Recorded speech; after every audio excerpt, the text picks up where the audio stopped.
અમદાવાદમાં કમરતોડ રસ્તાથી લોકો હેરાન પરેશાન થઈ ચૂક્યા છે। જુદા જુદા કારણોસર ખોદાયેલા રોડ પર મસમોટા ખાડા પડી ગયા છે। શહેરના મોટા ભાગના વિસ્તારોની પરિસ્થિતિ સમાન છે। ભયનો માહોલ લોકોમાં જોવા મળી રહ્યો છે।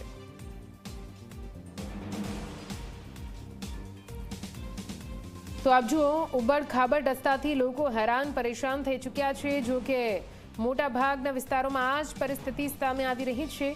નાગરિકોમાં રોષ છે, પરંતુ આ ખાડા મુક્ત રોડ ક્યારે મળશે તે સવાલ હજુ પણ અમદાવાદવાસીઓ પૂછી રહ્યા છે, કેમ કે અમદાવાદમાં લગભગ તમામ વિસ્તારોમાં રસ્તાઓની આ જ રીતે સમાન હાલત સામે આવી રહી છે, જ્યાં રોડ પર ખાડા પડી ચૂક્યા છે અને ખાડા ના પડ્યા હોય ત્યાં કોઈ કામગીરીના કારણે ખાડા ખોદીને મૂકી દેવામાં આવ્યા છે, જેના કારણે ट्रैफिक जाम की पण समस्या।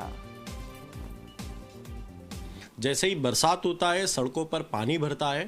पानी भरने के बाद सड़कें धुलने का कार्य शुरू हो जाता है। यहाँ पर सबसे बड़ा भ्रष्टाचार अहमदाबाद म्युनिसिपल कॉरपोरेशन के अधिकारियों का सामने आता है। हाईकोर्ट के बार बार फटकार लगाने के बाद भी यदि अहमदाबाद म्युनिसिपल कॉरपोरेशन के अधिकारी ना सुधरते हो तो ये साफ बताता है कि भारतीय जनता पार्टी के राज में सड़कों के निर्माण के मामले में सिर्फ भ्रष्टाचार चल रहा है। पिछले एक महीने में 1 जून से लेकर 30 जून तक ही 5,500 से अधिक फरियाद सिर्फ सड़कों के मामले पर अहमदाबाद शहर की जनता ने अहमदाबाद म्युनिसिपल कॉरपोरेशन में की गई है। और वही ऐसे विस्तार जो कि अहमदाबाद शहर को सबसे अधिक टैक्स भरता हो।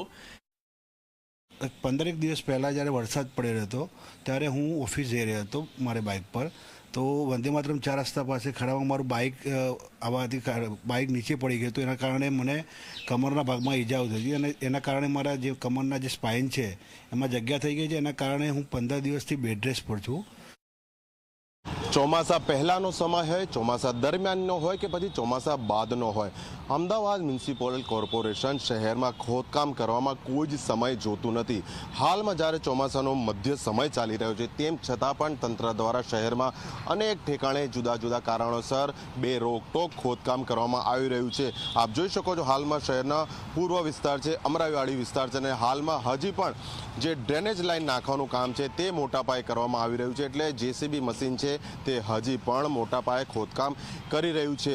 આ ખોદકામના કારણે અગાઉના 3 વારના વરસાદના સમયે શું હાલત થઈ આખા શહેરે અહીંયા અનુભવ્યું છે અને લોકોને કેટલી હાડમારી પડી હતી। બીજી તરફ વરસાદ રોકાયો છે ત્યારબાદ હવે શહેરના માર્ગો પરથી કપચી નીકળવાની પણ શરૂઆત થઈ ગઈ છે। એટલે જે વાહનો આ માર્ગ પરથી પસાર થઈ રહ્યા છે તેમને રીતસરના ઉબડ-ખાબડ માર્ગ પરથી પસાર થવું પડી રહ્યું છે। આપ જોઈ શકો છો, આ તરફનો વિસ્તાર છે કે જ્યાં એક તરફ ખોદકામ કરવામાં આવેલું છે, બીજી તરફ રોડની જે હાલત છે કે જે થોડો ઘણો બચેલો છે ત્યાંથી પસાર થતા વાહનો કઈ રીતે અહીંયાથી પસાર થઈ રહ્યા છે। એટલે આ દ્રશ્યો શહેરના કોઈ એક પોકેટ એક વિસ્તારના નહીં, પરંતુ અમદાવાદ શહેરના 7 ઝોનમાં જ્યાં નજર કરો ત્યાં આ જ પ્રકારના દ્રશ્યો જોવા મળી રહ્યા છે। અને કેટલાક ગંભીર કિસ્સામાં તો લોકો જ્યારે વાહન પરથી પડે છે તો તેમને ફ્રેક્ચર સહિતના પણ જે બનાવ છે સહન કરવા પડે છે, પરંતુ તંત્ર છે કે હજી આ મામલે કોઈ જ ધ્યાન નથી આપી રહ્યું।